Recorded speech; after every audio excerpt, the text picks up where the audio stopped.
All right, let's jump straight into this explainer. Today, we're dissecting the 2026 World Cup final. Now, on paper, Spain's 1-0 extra-time victory over Argentina, it kind of looks like a nail-biter, right? A tight contest that literally could have gone either way. But when we actually dig into the source material, the raw data, and the tactical setups, a completely different, honestly shocking story emerges. We're going to explore the massive tactical mismatch on the pitch and the profound emotional fallout that followed this historic clash. Here is our roadmap for today. We're going to cover a historic shutout, Spain's midfield masterclass, the Messi paradox, the breaking point, and finally, Scaloni's apology and the fallout.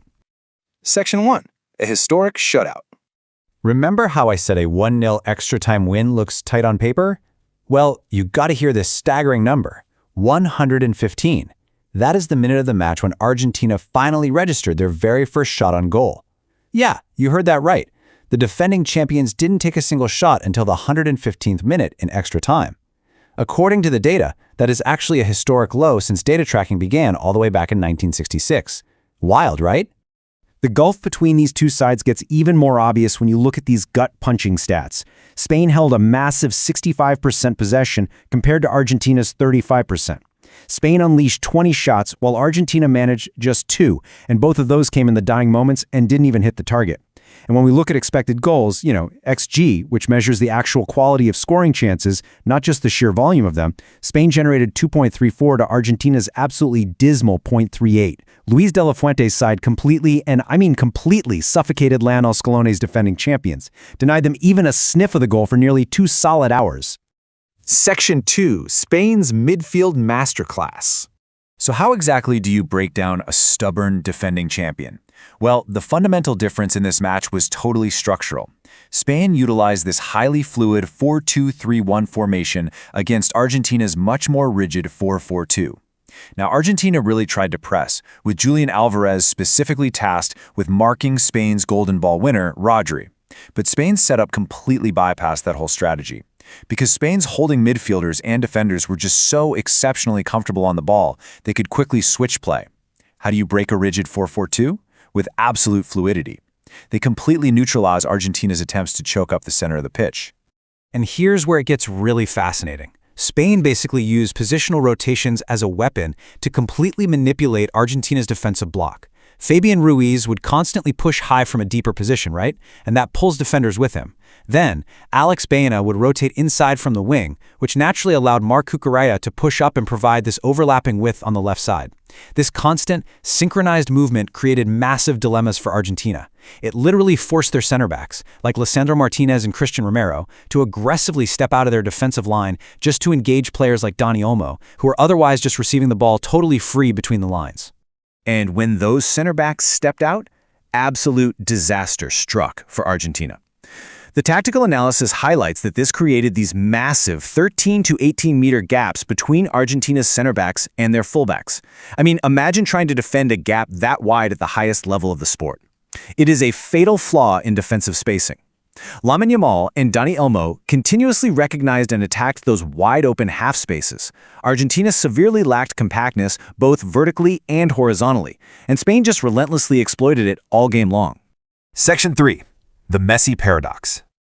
Looking at Argentina's offensive struggles, it really begs a massive question. Did Argentina actually have a plan B?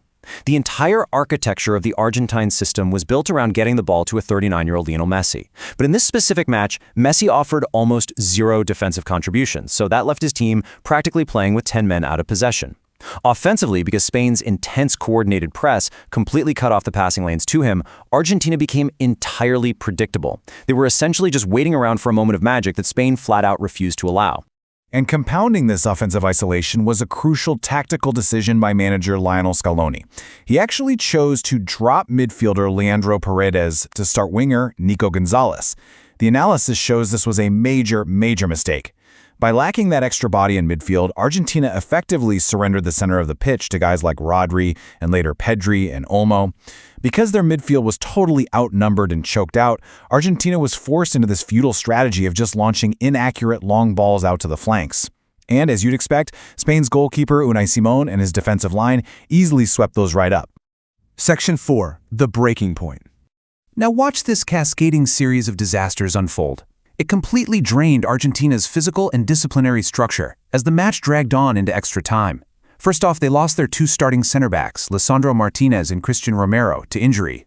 That instantly robbed them of their best progressive passers. Then Gonzalo Montiel had to be withdrawn. And finally, the absolute breaking point arrived. Enzo Fernandez committed this incredibly reckless challenge on Pau Cubarsí, earning a completely justified second yellow card from referee Slavko Vincic. Reduced to 10 men, physically exhausted, and totally out of substitutions, Argentina's collapse just felt totally imminent. But despite all that chaos, you have to acknowledge the sheer heroism of Emiliano Martinez. 12 saves. 12. That is actually a World Cup final record. He was absolutely phenomenal in this match, leaping to push away dangerous free kicks and dealing with some seriously tricky cutbacks. He practically single-handedly kept Argentina alive in this game, nearly dragging his battered 10-man team all the way to a penalty shootout. But then, in the 106th minute, the dam finally broke. And this sequence is an absolute masterclass in patience from manager Luis de la Fuente and his substitutes. Lamine Yamal drew defenders out wide, then calmly passed it back to Pedro Porro. Under absolutely no pressure, Porro delivered a beautiful deep cross. Substitute Nico Williams won the crucial aerial duel, heading it down into the box, and then another substitute, Ferran Torres, arrived to calmly score the winning goal. It was a precise, patient, and ultimately lethal sequence of passing. But the analysis points out this incredible, truly devastating little detail that allowed this goal to happen in the first place. While Ferran Torres arrived completely unmarked to score the World Cup winner, an Argentinian defender, Simeone, was caught adjusting his boots. Or, maybe pulling up his socks, right there in his own penalty area. He completely lost his man. A momentary lack of focus, an incredibly expensive moment to fix your boots, and it literally cost Argentina the World Cup. Section 5. Scaloni's apology and fallout. Looking at this purely neutrally, to understand the aftermath, the reactions following the final whistle were starkly divided. On one side, there's been harsh, incredibly vocal criticism from segments of the Argentine fan base. As seen in forums like Reddit, fans accuse Scaloni of tactical arrogance. The prevailing sentiment there is that he failed to evolve the team against Spain's young, hyper-aggressive press. Critics argue he relied way too heavily on his 2022 blueprint, expecting an aging Messi to anchor the team for 120 minutes, refusing to implement a plan B, and ultimately just running his exhausted midfield into the ground, while leaving Emiliano Martinez out to dry. But contrast that anger with Lionel Scaloni's own words. In a lengthy, deeply emotional statement issued a week after the final, the manager didn't hide behind excuses. He offered a sincere apology for failing to bring the fans another joy. However, he fiercely defended his players, calling them his warriors. He praised their refusal to give up, their will to keep going when their legs no longer obeyed their brains, and stated that their resilience under pressure, well, that is the real trophy. Notably, though, with his contract expiring, he left his future with the national team completely uncertain. Spain was a cohesive, patient machine that thoroughly deserved their victory through absolute tactical superiority. But for Argentina, they now stand at a massive crossroads. With Scaloni's contract expiring and their talisman Messi turning 39, what exactly comes next? Is their next generation of talent ready to step out of the shadows and evolve this team's identity? Or will this grueling defeat mark the definitive end of a golden era for Argentine football? It is a fascinating situation to watch unfold. Thanks so much for joining me for this explainer, and keep learning.